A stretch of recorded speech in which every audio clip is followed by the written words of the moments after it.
হাই friends, বহুত দিন video' বনোৱা নাছিলোঁ।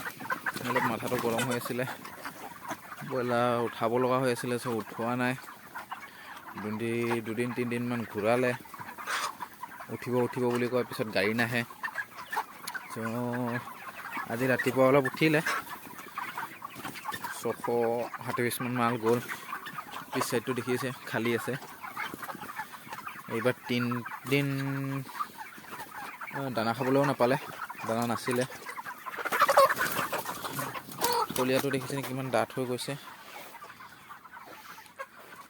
এই চাইডটো আজি খালী হৈ গ'ল, মানে এইটো চাইডৰ পৰা পোৱালিবোৰ নি সেইটো চাইড নি থৈ দিলোঁ দুৱাৰমুখৰ সন্মুখত।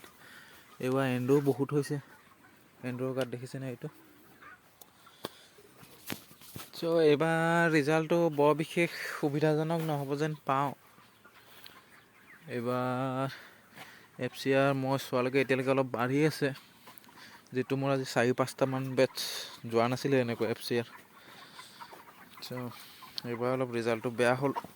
একচুৱেলি এচাইটিছ লাগি গ'ল যে, এচাইটিছ লাগি যোৱাৰ কাৰণে মানে ৱেট নল'লে ব্ৰইলাৰে, সেইটো কাৰণে এইবাৰ তেনেকুৱা হ'ল। দেখিছে লেঙেৰা বহুত পৰি আছে। এই ফিডাবোৰ উঠাই থৈ দিছোঁ ওপৰ পিনে, গধূলিকৈ আকৌ গাড়ী আহিলে দিগদাৰ হৈ যাব এতিয়া দানা খাই থাকিলে। ৰিজাল্টটো বাৰু এইকেইটা যদি অলপ ৱেট মাৰে তেতিয়া অকণমান ভাললৈ আহিব, কিন্তু বৰ্তমানলৈকে মই ভাল নাই দেখা কি হয় আৰু। বাকী আপোনালোকক GCটো দেখুৱাম বাৰু, কিমান ৱেট গ'ল, কি পালোঁ, পইচা কেনেকুৱা পালোঁ। বাকী আজি ভিডিঅ'টো ইমানে। যোনে নতুনকৈ চাই থাকে চেনেলটো ছাবস্ক্ৰাইব কৰি থ'ব, লাইক এটা মাৰি দিব। ছাবস্ক্ৰাইব কৰি থ'লে অকণমান ভিডিঅ' বনাবলৈ এটা উৎসাহ লাগে।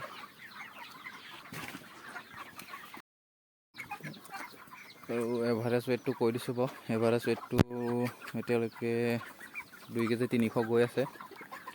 এইকেইটা গ'লেহে আৰু গম পোৱা যাব এভাৰেজ ৱেটটো অল টোটেল কিমান যায়গৈ।